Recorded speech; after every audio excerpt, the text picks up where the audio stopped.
Hello students, welcome to my channel Study with Sudipto.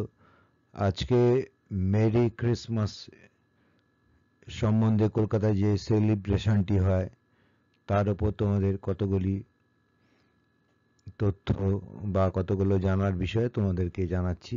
আজকে সবাইকে শুভেচ্ছা জানাই বড়দিনের জন্য, আগামী বড়দিনের জন্য। বড়দিন যীশু খ্রিস্টর জন্মদিন উপলক্ষে সারা পৃথিবীব্যাপী তাকে স্মরণ করা হয়। এটি বর্তমানে খ্রিস্ট ধর্ম ব্যতীত অন্যান্য সকল ধর্মের মানুষরাও সার্বজনীনভাবে পালন করে থাকেন। এটা কিন্তু কোনো খ্রিস্টানিটির ব্যাপার নয়, এটা সারা বিশ্বের যে কোনো মানুষই কিন্তু এই 25শে ডিসেম্বর টি উদযাপন করে থাকেন উৎসব হিসাবে। যেমন আমাদের দেওয়ালি উদ্বোধন করা হয়, ফেস্টিভ্যাল অফ লাইট, ঠিক সেরকমই যীশু খ্রিস্টের জন্মদিনটিকে উদযাপন করা হয় সমগ্র পৃথিবীব্যাপী।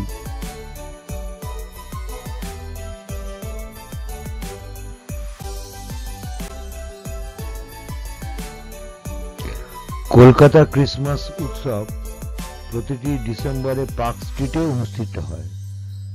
আলোকসজ্জা সেন্ট সেভিয়ার্স কলেজ থেকে শুরু হয় এবং জওহরলাল নেহেরু রোডে শেষ হয়।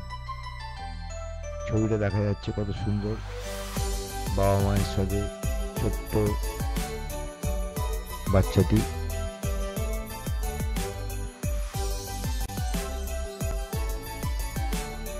পার্ক স্ট্রিটের ছবি। সাম্প্রতিক বছরগুলিতে এটি উভয় প্রান্তে বাড়ানো হয়েছে। পার্ক স্ট্রিটের মল্লিক বাজার ক্রসিং থেকে জওহরলাল নেহেরু রোডের একটি শাখা সেন্ট পলস ক্যাথিড্রাল পর্যন্ত এর সীমানাটাকে বাড়ানো হয়েছে। আগে ছিল সেন্ট জেভিয়ার্স কলেজ থেকে জওহরলাল নেহেরু রোড, এখন সেটা বাড়িয়ে মল্লিক বাজার, পার্ক স্ট্রিট মল্লিক বাজার থেকে শুরু করে সেন্ট পল জওহরলাল নেহেরু রোড পর্যন্ত এবং একটি শাখাকে সেন্ট পল ক্যাথিড্রাল পর্যন্ত আলোকসজ্জায় সাজানো হয়। কত সুন্দর আলোকসজ্জা দেখো।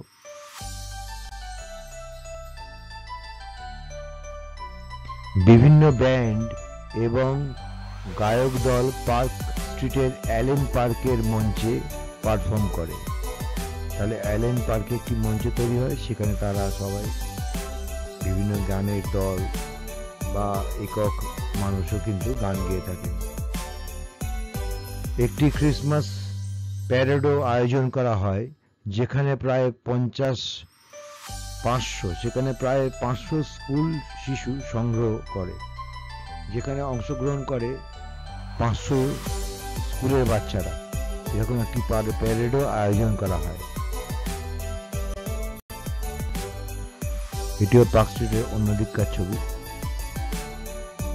উদযাপন এবং আলোকসজ্জায় আরেকটি শাখা ক্যামাক স্ট্রিটের বর্ধমান মার্কেট পর্যন্ত বাড়ানো হয়েছে। এই আলোকসজ্জাটি চন্দননগরের আলোকশিল্পীরা করেন। এই সমগ্র আলোকসজ্জাটা পার্ক স্ট্রিট, বো ব্যারাক, এই অঞ্চলের যে আলোকসজ্জাটা বা ক্যামাক স্ট্রিটে, এইগুলি করে থাকেন চন্দননগরের যশস্বী শিল্পীরা।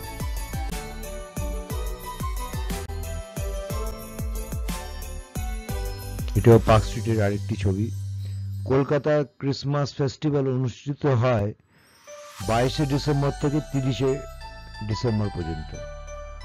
এটি প্রাথমিকভাবে ক্রিসমাস দিবসের আশেপাশের সময়কাল জুড়ে উৎসব মুখরিত থাকে। তাহলে এই অঞ্চলটা 25 ছাড়াও 22 থেকে 30শে ডিসেম্বর পর্যন্ত এই সমস্ত আলোকসজ্জাগুলি এখানে শোভিত হয় এবং মানুষ সেটিকে উদযাপন করে থাকে। এবং এই সময় স্কুল কলেজও কিন্তু ছুটি থাকে।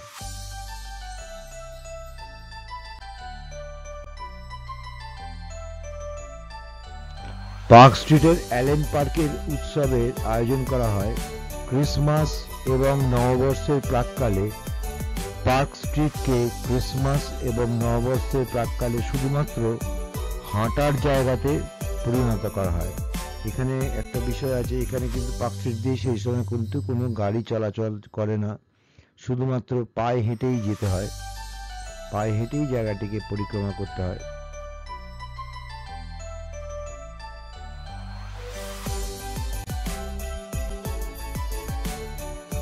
অ্যালেন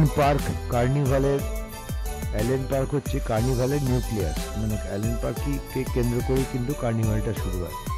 এখানে লাইভ মিউজিক পারফরমেন্স হয়, এখানে লাইভ মিউজিক পারফরমেন্স করেন বিভিন্ন দল এবং বিভিন্ন একক মানুষও করে থাকেন, যেমন উষা উথুপও করে থাকেন generally. Saint Paul's Cathedral, Kalimpong থেকে ডক্টর গ্রাহামস হোমস স্কুলের গায়ক দল, ক্যালকাটা স্কুল অফ মিউজিকের কলকাতার সিম্ফনি অর্কেস্ট্রা এবং KCF এর গায়ক দল লাইভ পারফরমেন্স করেন। সেন্ট পল ক্যাথিড্রাল আলো দিয়ে সাজানো হয়।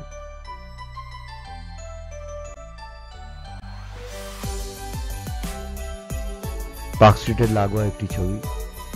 Park Street Camac Street crossing এ মাদার টেরেসার মূর্তির কাছে একটি বড় ক্রিসমাস ট্রি স্থাপন করা হয়েছে।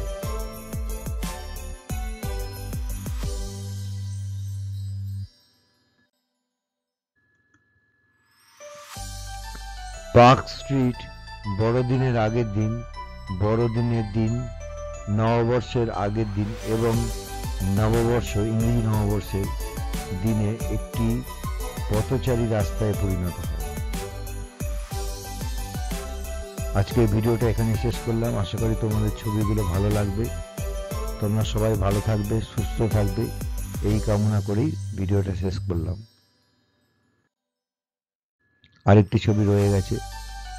বর্তমানে ক্রিসমাস শুধুমাত্র খ্রিস্টান ধর্মীয়দের জন্য নয়, এটি সার্বজনীন উৎসবে পরিণত হয়েছে, যেটা আগেই বলেছি। এটা সেন্ট পলস ক্যাথিড্রালের আরেকটি ছবি।